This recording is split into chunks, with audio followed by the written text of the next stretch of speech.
Hey there, it is Heather, and I want to tell you about how you can journal for your anxiety and specifically how you can use a journal to help you understand your anxiety triggers.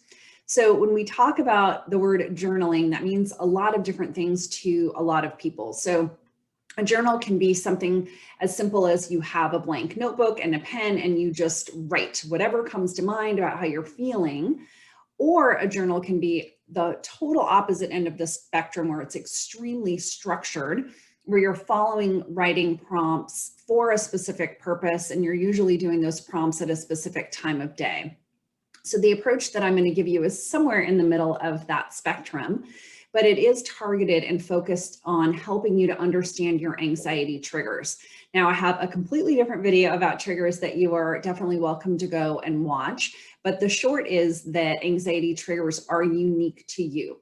And I have discovered that many of my clients have no idea what is triggering them. So their anxiety seems to come out of nowhere, but it actually isn't coming out of nowhere. There was something that triggered them, but often it was a little trigger stacked on top of another little trigger until their escalated anxiety got to the point where they couldn't ignore it anymore. So this journaling exercise is going to help you to understand what is triggering you. It's a bit of detective work, essentially. So the first thing is you've got to be committed to this practice. This isn't a one-day journaling exercise. I'd actually like for you to do this every day for, let's say, a week.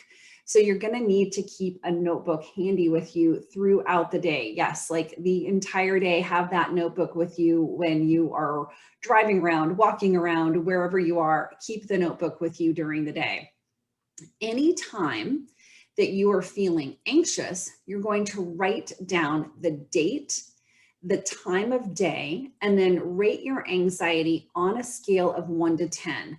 So 1 is, oh my gosh, I'm feeling pretty good. Like there's a little bit of anxiety, but not too much. And 10 is, oh my God, I'm having a panic attack. Okay.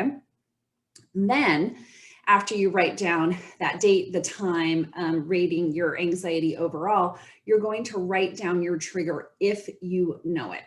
Okay, so I'm going to come back around to that in a moment because you may not know what your trigger is. So if you don't know what your trigger is, the next thing you're doing for your journaling exercise is you're going to think back to what were you doing immediately before you felt that anxiety.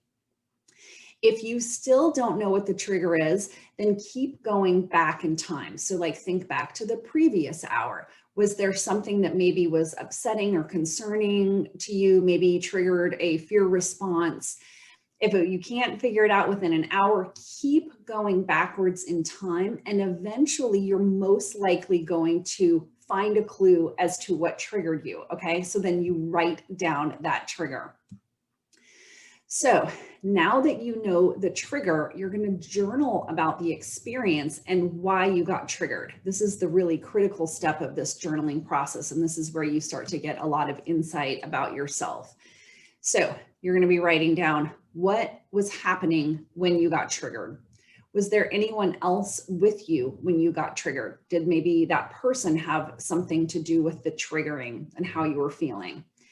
You're also going to write down how you were feeling before you got triggered and then after you got triggered.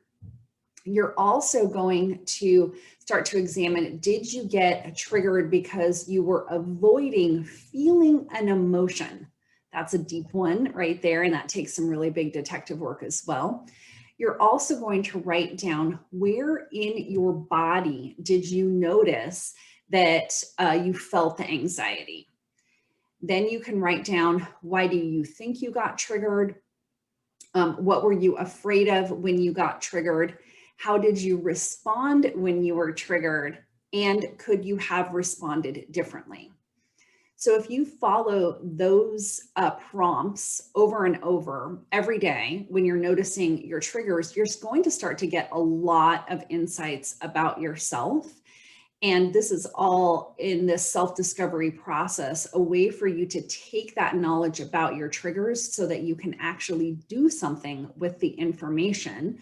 because this insight is really key into helping you understand yourself and how you're responding to emotions, your triggers, and help you set up a plan for how you can handle them, how you can cope with them, and are there any changes you need to make within yourself or within your external environment to help your anxiety. So I hope this was super helpful. Please try this exercise and then come back and drop me a note in the comments below so I know if this was valuable for you and what sort of insights you got for yourself. And then of course, like and subscribe to this channel so that you keep getting great content to help you with your anxiety.